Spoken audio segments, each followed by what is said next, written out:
اعوذ باللہ من الشیطان الرجیم بسم اللہ الرحمن الرحیم۔ سورہ روم کی آیتیں پڑھ رہا ہوں، آیت نمبر 30، 31، 32۔ فَأَقِمْ وَجْهَكَ لِلدِّينِ حَنِيفًا، پس آپ یکسو ہو کر اپنا رخ اس دین کی طرف رکھو۔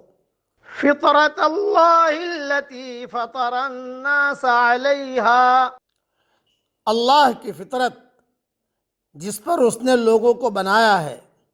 لا تبدیل لخلق اللہ، اس کے بنائے ہوئے کو بدلنا نہیں۔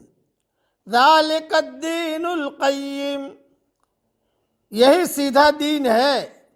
وَلَكِنَّ أَكْثَرَ النَّاسِ لَا يَعْلَمُونَ، لیکن اکثر لوگ نہیں جانتے۔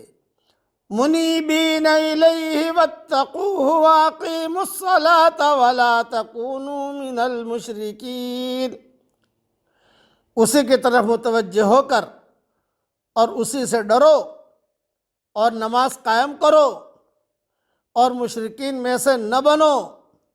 من الذین فرقوا دینہم وکانوا شیعا، جنہوں نے اپنے دین کو ٹکڑے ٹکڑے کر لیا اور وہ بہت سے گروہ ہو گئے۔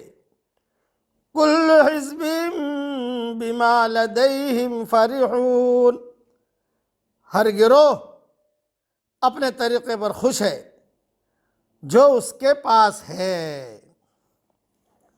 یعنی ہر فرقہ اور گروہ سمجھتا ہے کہ وہ حق پر ہے اور دوسرے باطل پر، اور جو سہارے انہوں نے تلاش کر رکھے ہیں جن کو وہ دلائل سے تعبیر کرتے ہیں، ان پر خوش اور مطمئن ہیں۔ بدقسمتی سے ملت اسلامیہ کا بھی یہی حال ہوا کہ وہ بھی مختلف فرقوں میں بٹ گئی، اور ان کا بھی ہر فرقہ اسی زعم باطل میں مبتلا ہے کہ وہ حق پر ہے، حالانکہ حق پر صرف ایک ہی گروہ ہے جس کی پہچان حضرت محمد صلی اللہ علیہ وسلم نے بتلا دی ہے کہ میرے اور میرے صحابہ کے طریقے پر چلنے والا ہوگا، جو حق پر ہوگا وہ میرے اور میرے صحابہ کے طریقے پر چلنے والا ہوگا۔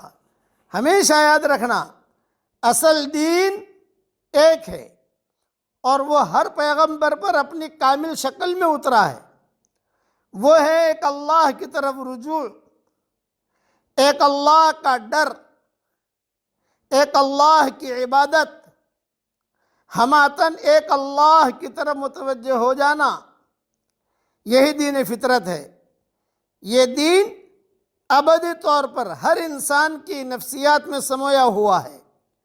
تمام پیغمبروں نے اسی ایک دین کی تعلیم دی ہے، مگر ان کے پیروؤں نے، ان کے شاگردوں نے، ان کے بعد کے آنے والی نسلوں نے ایک دین کو کئی دین بنا ڈالا، ٹکڑے ٹکڑے کر دیے۔ کئی دین ہمیشہ ان اضافی بحثوں سے بنتا ہے جو بعد کے لوگ پیغمبروں کی ابتدائی تعلیمات میں پیدا کرتے ہیں۔ عقائد میں نو ایجاد مشگافیاں، عبادات میں خود ساختہ مسائل، زمانے کے تاثر کے تحت دین کی نئی نئی تعبیریں، یہی وہ چیزیں ہیں جو بعد کے دور میں ایک دین کو کئی دین بنا دیتی ہیں۔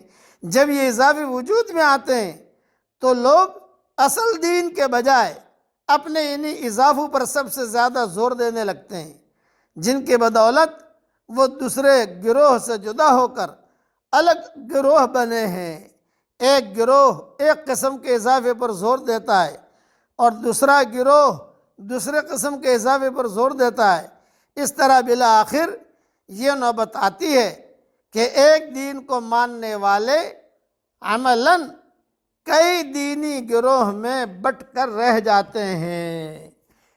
اسی لیے اس وقت میں امت ٹکڑے ٹکڑے ہو گئی، اور اب تو یہ حال ہوا کہ پوری امت کو جوڑنا مشکل ہو گیا، جسے ناممکن کہتے ہیں۔ اتنے مذہب بن گئے، اتنے ساری دنیا میں جا کر دیکھو آپ، الگ الگ۔ اور ایک نصیحت یاد رکھنا کہ جب دین کی حقیقت نکل جاتی ہے تو دھوم دھام والا دین وجود میں آتا ہے، دھوم دھام، مطلب کہ اس کی حقیقت نکل گئی ہے۔ پھر آدمی اسی دھوم دھام کے دین کے پیچھے چلتا رہتا ہے اور اللہ تعالیٰ سے دور ہوتا رہتا ہے۔ اللہ تعالیٰ ہمیں وہ دین پر چلنے کی توفیق عطا فرمائے جو اللہ کو پسند ہو، ایسا ایمان دے کہ اس کے بعد کفر نہ ہو، ایسی ہدایت دے کہ اس کے بعد گمراہی نہ ہو، ایسی ترقی دے کہ اس کے بعد تنزلی نہ ہو، اور ایسا اس کا قرب دے کہ اس کے بعد اس سے دوری نہ ہو۔ اور اللہ جل جلالہ عم نوالہ ہر وہ کام کرنے کی ہمیں توفیق عطا فرمائے جس سے اللہ راضی ہو جائے، اور ہر اس کام سے بچنے کی توفیق عطا فرمائے جس سے اللہ تعالیٰ ناراض ہو جائے۔ آمین۔ وآخر دعوانا ان الحمد للہ رب العالمین۔